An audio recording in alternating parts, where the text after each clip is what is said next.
اور جب ان میں سے کسی کو بیٹی کے پیدا ہونے کی خبر ملتی ہے تو اس کا منہ غم کے سبب کالا پڑ جاتا ہے اور وہ اندر ہی اندر گھٹنے لگتا ہے، اور اس خبر بد کے سبب جو وہ سنتا ہے لوگوں سے چھپتا پھرتا ہے، سوچتا ہے کہ آیا ذلت برداشت کر کے لڑکی کو زندہ رہنے دے یا زمین میں گاڑ دے۔ دیکھو یہ جو تجویز کرتے ہیں بہت بری ہے، اور اسی کی نشانیوں میں سے ہے کہ اس نے تمہارے لیے تمہاری ہی جنس کی عورتیں پیدا کی تاکہ ان کی طرف مائل ہو کر آرام حاصل کرو، اور تم میں محبت اور مہربانی پیدا کر دی۔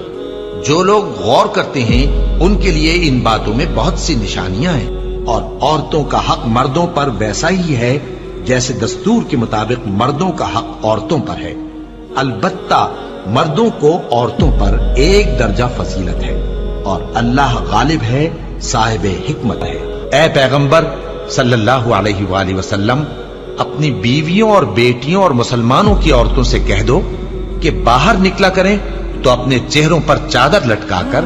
گھونگھٹ نکال لیا کریں، یہ چیز ان کے لیے موجب شناخت و امتیاز ہوگی تو کوئی ان کو ایذا نہ دے گا، اور اللہ بخشنے والا ہے،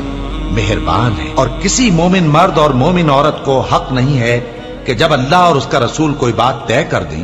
تو وہ اس کام میں اپنا بھی کچھ اختیار سمجھے، اور جو کوئی اللہ اور اس کے رسول کی نافرمانی کرے وہ بالکل گمراہ ہو گیا۔ مسلمانوں، تمہاری عورتوں میں جو بدکاری کا ارتکاب کر بیٹھیں ان پر اپنے لوگوں میں سے 4 شخصوں کی شہادت لو، اگر وہ ان کی بدکاری کی گواہی دیں تو ان عورتوں کو گھروں میں بند رکھو یہاں تک کہ موت ان کا کام تمام کر دے، یا اللہ ان کے لیے کوئی اور سبیل پیدا کرے۔ اور جو 2 مرد تم میں سے بدکاری کریں تو ان کو ایذا دو، پھر اگر وہ توبہ کر لیں اور نیکوکار ہو جائیں تو ان کا پیچھا چھوڑ دو،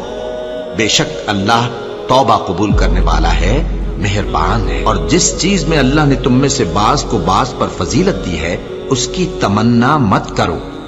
مردوں کو ان کاموں کا ثواب ہے جو انہوں نے کیے، اور عورتوں کو ان کاموں کا ثواب ہے جو انہوں نے کیے، اور اللہ سے اس کا فضل و کرم مانگتے رہو، کچھ شک نہیں کہ اللہ ہر چیز سے واقف ہے۔ مرد عورتوں پر حاکم ہے اس لیے کہ اللہ نے بعض کو بعض سے افضل بنایا ہے، اور اس لیے بھی کہ مرد اپنا مال خرچ کرتے ہیں، تو جو نیک بیویاں ہیں وہ فرمانبردار ہوتی ہیں، اور ان کے پیٹھ پیچھے اللہ کی حفاظت میں مال و آبرو کی خبرداری کرتی ہیں، اور جن عورتوں کی نسبت تمہیں معلوم ہو کہ سرکشی اور بدخوئی کرنے لگی ہیں تو پہلے ان کو زبانی سمجھاؤ، اگر نہ سمجھیں تو پھر ان کے ساتھ سونا ترک کر دو، اگر اس پر بھی باز نہ آئیں تو زد و کوب کرو، پھر اگر تمہارا کہنا مان لیں تو پھر ان کو ایذا دینے کا کوئی بہانہ مت ڈھونڈو، بے شک اللہ بہت اونچا ہے، بڑا ہے۔ مومنوں، تم کو جائز نہیں کہ زبردستی عورتوں کے وارث بن جاؤ، اور دیکھنا اس نیت سے کہ جو کچھ تم نے ان کو دیا ہے اس میں سے کچھ لے لو، انہیں گھروں میں مت روک رکھنا، ہاں اگر وہ کھلے طور پر بدکاری کی مرتکب ہوں تو اور بات ہے، اور ان کے ساتھ اچھی طرح سے رہو سہو، پھر اگر وہ تم کو ناپسند ہوں تو عجب نہیں کہ تم کسی چیز کو ناپسند کرو، اور اللہ اس میں بہت سی بھلائی پیدا کر دے۔ بدکاری کرنے والی عورت اور بدکاری کرنے والا مرد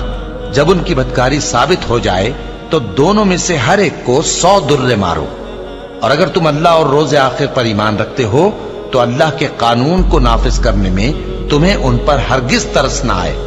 اور چاہیے کہ ان کی سزا کے وقت مسلمانوں کی ایک جماعت بھی موجود ہو۔ بدکار مرد تو بدکار یا مشرک عورت کے سوا کسی سے نکاح نہیں کرتا، اور بدکار عورت کو بھی بدکار یا مشرک مرد کے سوا اور کوئی نکاح میں نہیں لاتا، اور یہ یعنی بدکار عورت سے نکاح کرنا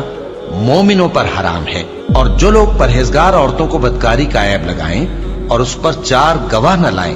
تو ان کو 80 درے مارو، اور کبھی ان کی شہادت قبول نہ کرو، اور یہی بد کردار ہے۔ ہاں جو اس کے بعد توبہ کر لیں اور اپنی حالت سنوار لیں تو اللہ بھی بخشنے والا ہے، مہربان ہے۔